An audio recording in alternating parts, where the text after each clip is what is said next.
Hi. Hello. Hi. Nice to see you've made the effort again today, George, and got yourself out your dressing gown. Yeah, sorry, I've literally just woke up. Right then, guys, what are we going to do for our assignment? Absolutely no idea. Not a clue. I watched the news last night. Is there an article about People Voice on there? Oh no. No. Oh, hang on. Let me see if I can share it.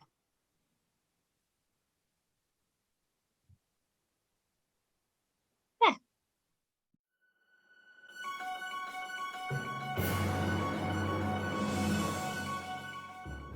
Welcome to PES News. I'm Gareth Lucas Robbins bringing you today's top stories. Breaking news. Pupil Voice is sweeping the nation. Let's go to Nancy, who has more on this breaking story. Thank you, Gareth. Now, as viewers may have heard recently, Student Voice is sweeping across the schools within our nation. Many of our viewers may find themselves asking right now, what is Student Voice? Well, we'll be exploring this throughout this news special. Student Voice is really what it says on the tin. It is students expressing themselves in relation to education. It gives the students the ability to take some control of their learning by their ability to influence their learning, which would include policies, contexts and principles. Put in its simplest term, it is young people using their voice to share their own opinions in relation to school with staff and fellow students, as said by Mitra and Serrier. There are a few alternative terms for student voice, such as pupil voice and learner's voice. If you were to ask your grandparents or parents about student voice, they would probably look at you a little strangely and know very little about it, as it wasn't something that was in place during their time in education. It has come a very long way over the years and now plays a large part in primary education, as well as secondary education and higher education such as universities. In 1991, the United Kingdom agreed to ensure all children are given rights as set out in the United Nations Convention on the Rights of the Child.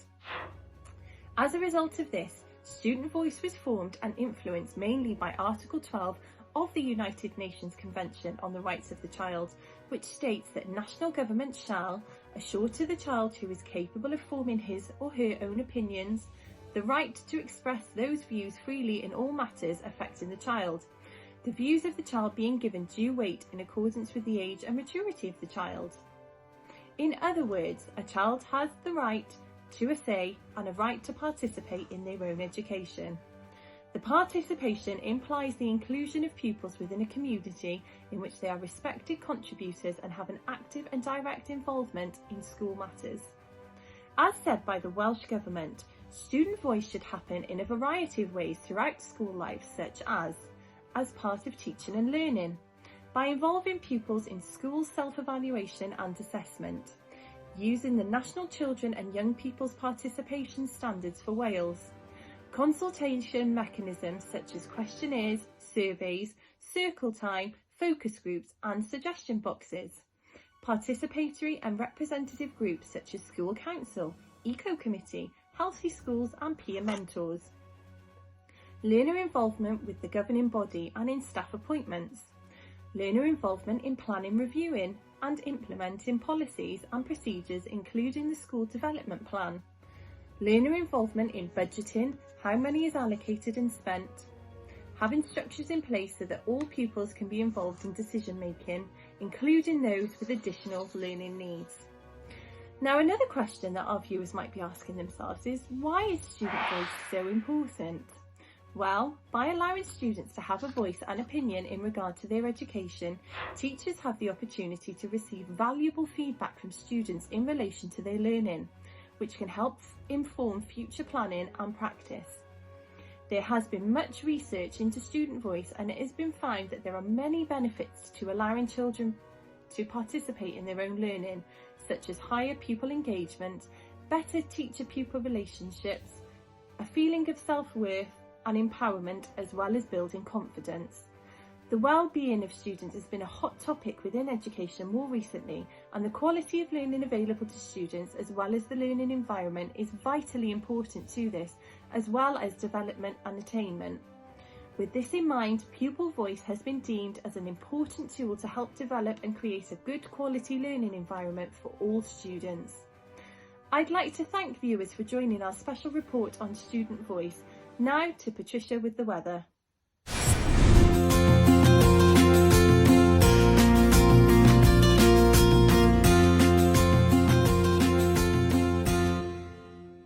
Good morning and thanks, Nancy.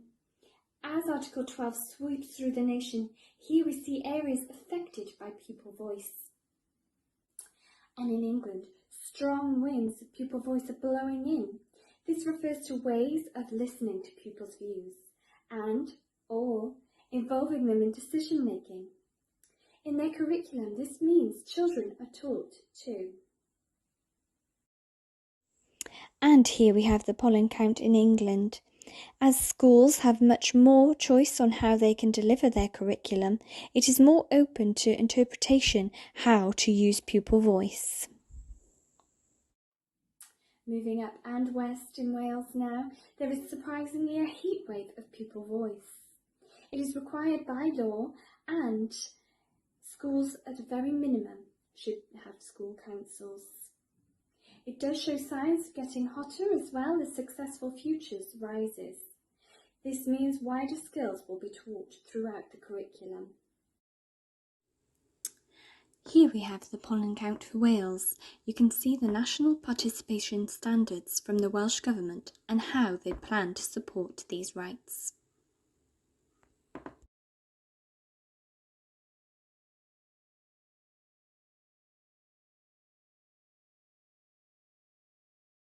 Further up and west to Northern Ireland, it is covered in pupil voice, an emergent and complex concept that involves children in discussion, dialogue and consultation to their education, in particular to the pedagogy and the ways they are taught.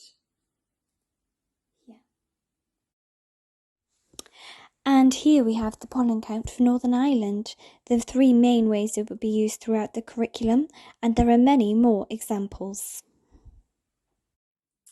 Moving back east to Scotland, a heavy downpour of pupil voice is developing into learner participation.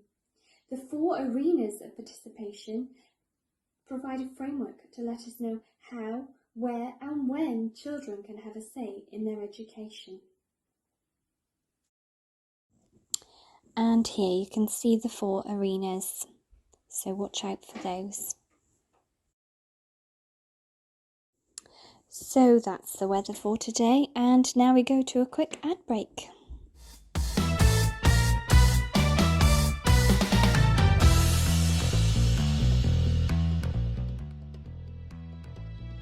I'm Barry Scott. Over 1 million women are at it, using Silent Bank to remove their children's voices. Are you tired of your children talking? Who gave them the idea that they want to hear what they have to say? What a waste of air. Children should be seen and not heard. Here's why. Fielding and Moss suggest that it actually destabilizes student and teacher roles and argue it can lead to restless encounters. Silent Bank works to remove those loud, tough children. In 2004, Fielding also raised concerns about the presumed homogeneity of the student voice, a sidelining the diversity of intersecting race, gender and class subjectivism among students. This presumed homogeneity serves the interest of students who are already privileged, rather than those who are least well served by schooling. Similarly, in 2007, we asked Whitty and Wisby what they thought. They said there's a tendency for students who are already confident, high achieving, popular and articulate, which often align with white and middle class markers of privilege, may I add, to be chosen and or elected for student voice activities. In Cox and Robinson Hand's 2006 study, trust between student representatives and the broader student cohort was affected by representative students deliberately imposing their own views rather than listening to their peers. Those pesky, selfish children, they must be stopped. KO in 2015 believes that they're involving students in organizational change processes could be acculturating students to a situation where doing change involves offering a voice while accepting that ultimately the decision will not be made by them, but made by adults and people above them. Rightly so, I say. Pick up Silent Band today to avoid these awful conversations children have. Bang! And their voices are gone. Back to our breaking story. Student voice is everywhere. We sent Petula into a school in Cardiff to find out the pupils' and teachers' opinions. Over to Petula. Thanks, Gareth. As this phenomenon takes over the UK, we ask teachers, how does it affect them? Student voice definitely adds to the workload, but it is useful. There's no point planning a sequence of lessons and children not responding to the first but carrying on the sequence, because you will get annoyed and they won't learn a thing. So if they don't get something, I'll just ask them if they want to recap or try in a different way and adjust my planning for the rest of the sequence according to their responses. It's easy, isn't it? Which obviously then means altering planning and resources after school ready to get the next session, but it's just part of the job, isn't it? It's what you sign up for. It doesn't really cause any additional paperwork, and it is really useful because a lot of time children think of things that teachers wouldn't have. It also means that the topics take a slightly different turn each year. The only real difficulty is the younger ones. They have such a limited life experience that they tend to stick to what they know and they give it the same answers and they need a lot of guidance with it. Since this is all about what pupils have to say, we asked them, have they even heard of it? How is it used in their school? Here's what they have to say. I was voted on the school council, so I do feel listened to, and I can say what I think and change things if I don't like them. We get to choose our own downtime, and I like to choose drawing or going on the computer. I was in the eco group as well, but they rotate it around, so I'm not in it anymore, and I really liked it. Thanks, Petula. Now it's time for our competition.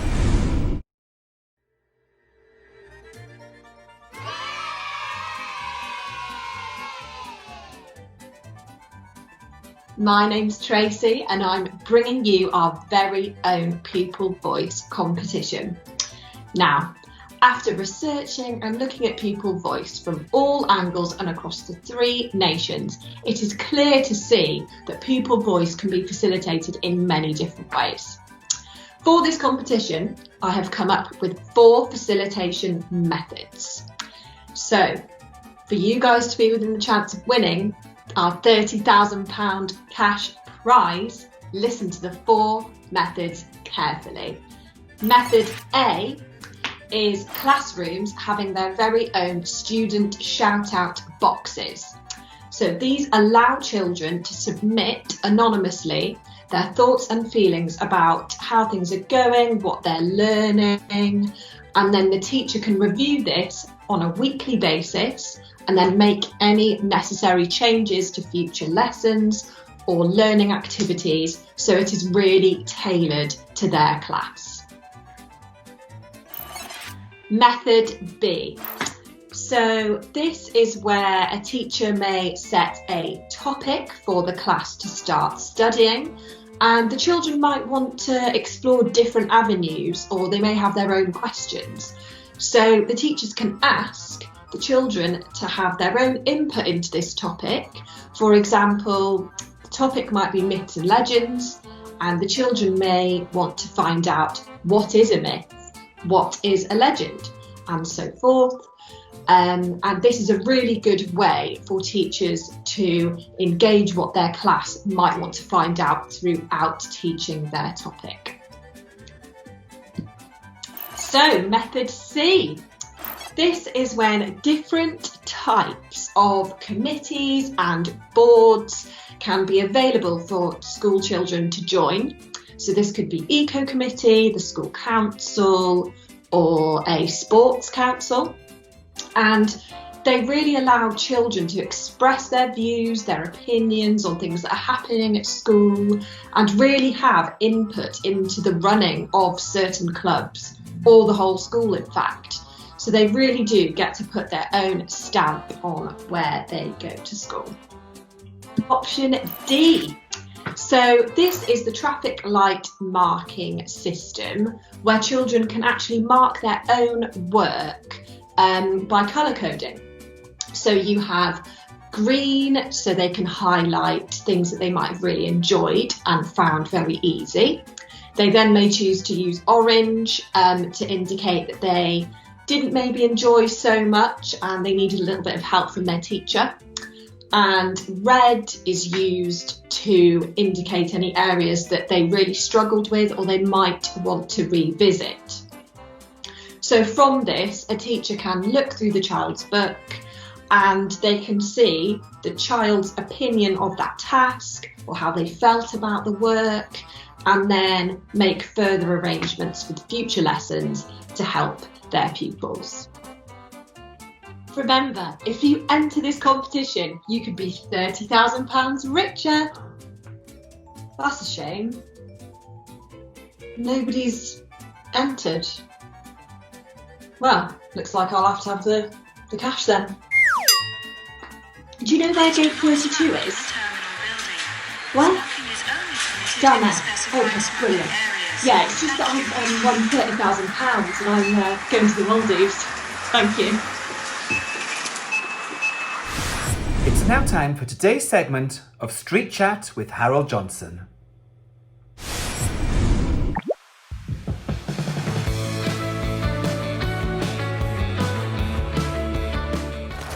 Thanks, Gareth. I'm here in Bargoed this morning for our segment of Street Talk, where I'll be speaking to members of the public about student voice.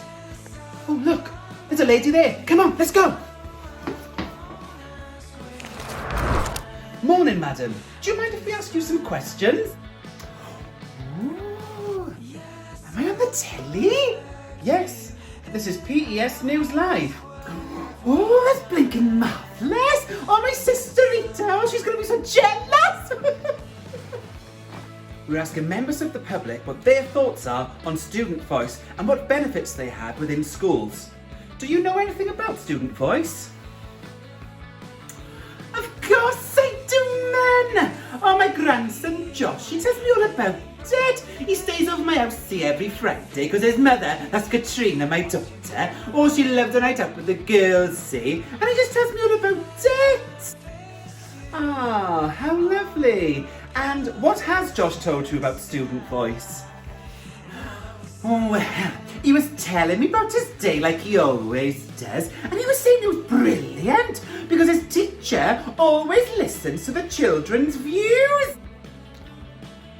And I tell you what she also does, is she also tries to consider the children's needs. And Miss Thomas, that's his teacher, Miss Thomas, she always tries to fit things into their work that the children are interested in.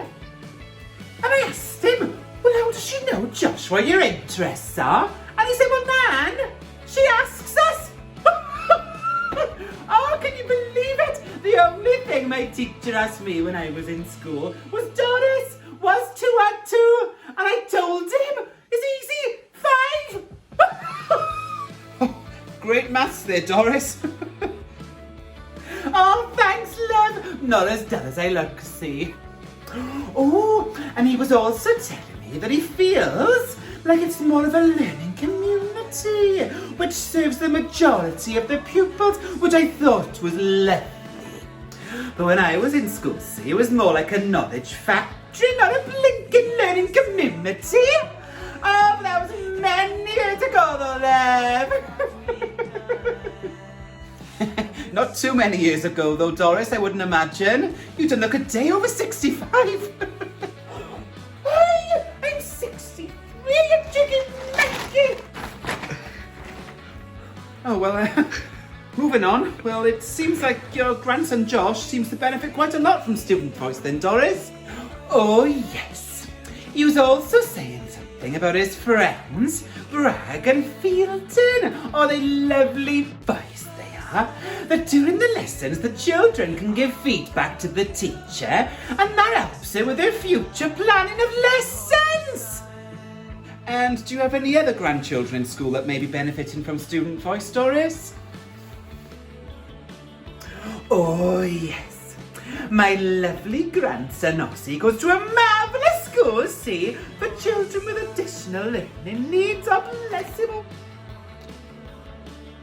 And he was telling me about his friends, Fuller and Bayer, I think their names are. apparently they went to his school, see, and they said it was very clear that when the children were consulted about their learning, their self-esteem and their confidence was through the roof. Oh, he's like a new boy since he's been going to their school, and he seems so much more engaged and motivated with his learning. Oh, it's marvellous. And I'll tell you what it is, what I think it is. I think it's because the teachers nowadays, they encourage the children, see, to be more active members of the school community. Well, thank you for stopping to chat with us, Doris, this morning on Street Talk. I'm sure the people at home have learned quite a lot from you about the benefits of student voice. Bye then, Doris. Oh, ta-da! Well, that's all we've got time for this morning. Join us tomorrow on Street Chat, where we'll be talking to members of the public about the pros and cons of the national curriculum. Back to the studio. That's all for today, folks. Join us tomorrow, where we'll talk about the return of the Backstreet Boys. Oh, I used to love the Backstreet Boys back in the day. I wanted that. Oh.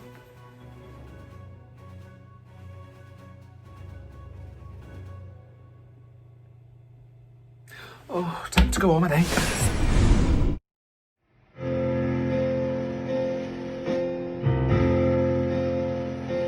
Do you hear the pupils sing, singing for greater self-esteem? It is the music of the children who strive for their hopes and dreams. When they feel that they belong, echoes them striving for their goal. There is a child so strong that it starts to make them whole. Will you join in our reign? Who will be strong and listen to them? Beyond the teacher's brain, is there a world that's not so glum? Then join in the fight, or you'll make yourself sound dumb. Do you hear the pupils sing, singing for greater self-esteem? It is the music of the children who strive for their hopes and dreams. When they feel that they belong, where goes the striving for their goal? There is a child so strong that it starts to make them whole. Will you give all you can give, so that our children may advance? Some will fall and some will live. Will you stand up and give them their chance? Let children speak up and give them the second glance. Do you hear the pupils sing, singing for greater self-esteem? It is the music of the children who strive for their hopes and dreams. When they feel that they belong, echoes them striving for their goal. There is a child so strong that it starts to make them whole.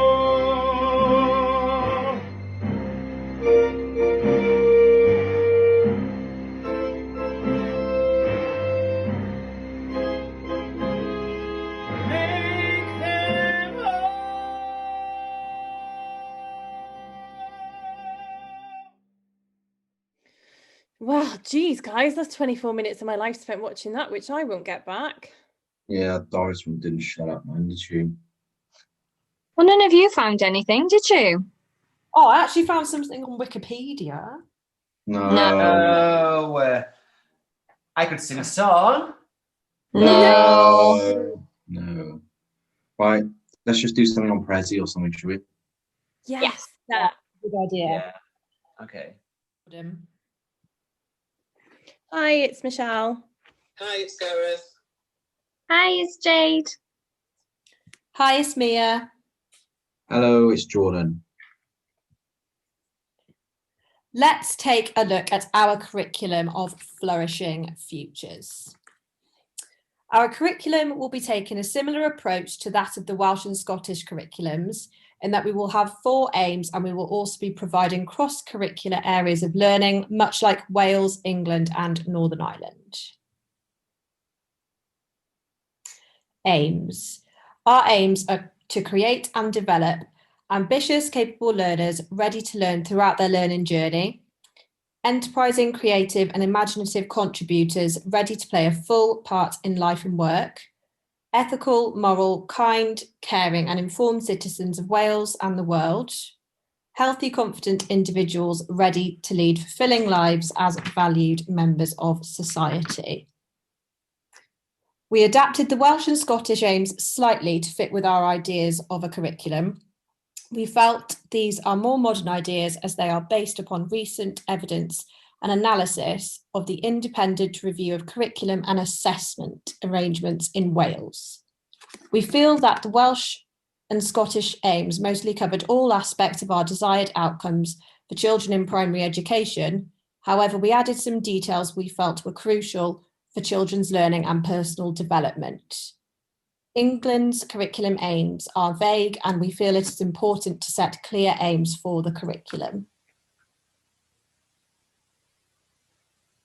We strongly agreed with many of the ideas from the Successful Futures Review for Wales, as it took into consideration views of children, young people, teachers, evidence from many reports and studies, and even looked at ideas from all over Wales, the UK and the world. Curriculum design should not be governed by a single party.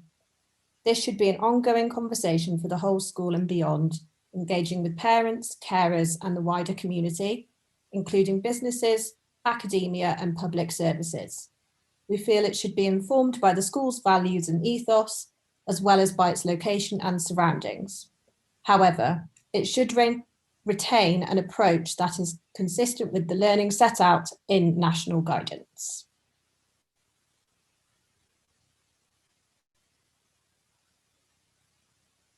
Having researched student voice for the first part of our presentation, we have developed a passion for it and feel it's something that should be deep-rooted within our curriculum.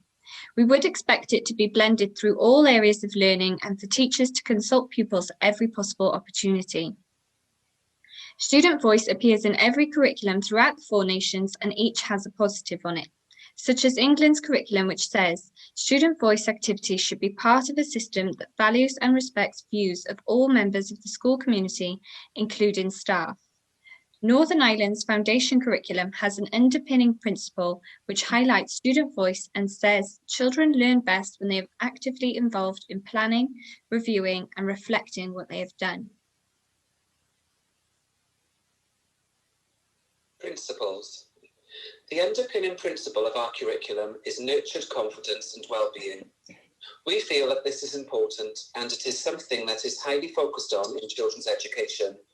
Promoting well-being and physical health at the school can result in many benefits, such as improved classroom and whole school atmosphere, which in turn has a positive effect on teaching and learning, behaviour and attendance, as well as staff recruitment and retention, as said by the Welsh Government. We agree with the Welsh Government's reasoning for having well-being at the centre of their curriculum and felt that it fitted comfortably within our own. Children and young people who have strong relationships and a positive sense of self-worth and who can understand and manage their own health and emotions are in a better position to reach their full potential in the future. Health and well-being also appear to be a central point within Northern Ireland's curriculum. However, we felt their aims and objectives are overly complicated, and we feel that these details are so important and should therefore be clear and to the point for all involved. Alongside our core principle, we felt Wales's principles of curriculum design fitted with our own vision, as these had been established as a result of recent reviews and can be used to evaluate current practice, as well as being a guide to test future proposals. The curriculum should be authentic, evidence-based, responsive, inclusive, ambitious, empowering, unified, based on subsidiarity, and manageable.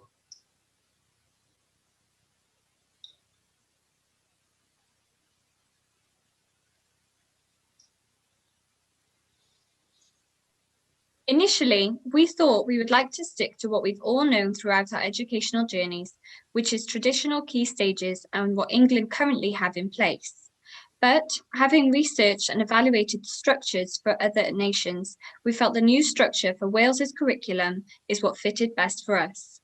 This structure follows a continuum of learning from 3 to 16.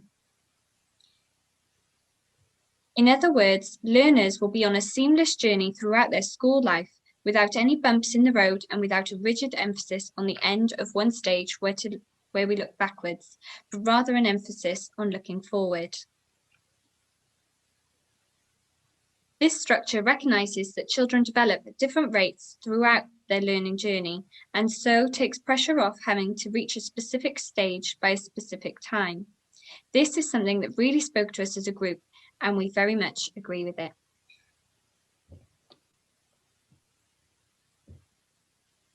The breadth and balance of our curriculum. We've chosen to provide topic-based cross-curricular areas of learning with an emphasis on literacy, numeracy and digital technology. Our areas of learning are adapted from the Wales and Northern Ireland curriculums and are physical, literacy, communication and language, expressive arts and designs, personal, social and emotional care, understanding the world, mathematics, numeracy and economics, science and digital technology.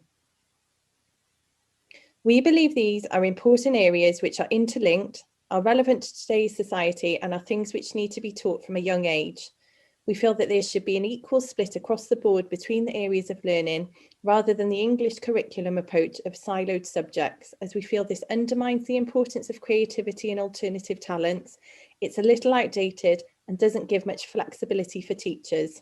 This is supported by Brown, who said children who have interests or talents outside of the core subject areas are denied the chance to find out about their abilities because subjects are being sidelined or making way for core subject areas.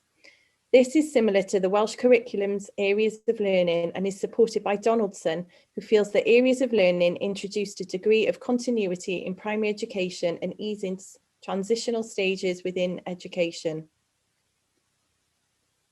Our areas of learning will be topic-based, which will integrate multiple skills and encourage children to share their ideas and feedback, thus highlighting their student voice, as we feel this is an important part of school life and is something that we should be utilising in every school. This will allow tailored planning and objectives. We feel that all areas of learning should be cross-curricular with an emphasis on literacy, numeracy and digital technologies. This is because we want to ensure that all children are interested and included in every area, and it gives opportunity for all talents to be explored. We agree with Olga, who in 2015 suggested a narrow focus has further negative effects by making schools a less inclusive environment for young people who have particular talents or challenges in the learning by rote system. We felt that England's siloed approach diminishes the importance of all other areas of learning, so we decided not to use this within our curriculum. Our approach should be a more topic-based curriculum, as it provides more space for subjects rather than trying to squeeze them all into a timetable. This approach is supported by Craig and Wise.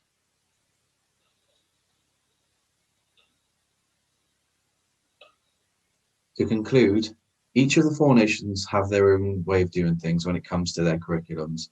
There are similarities between them, especially between Scotland and Wales.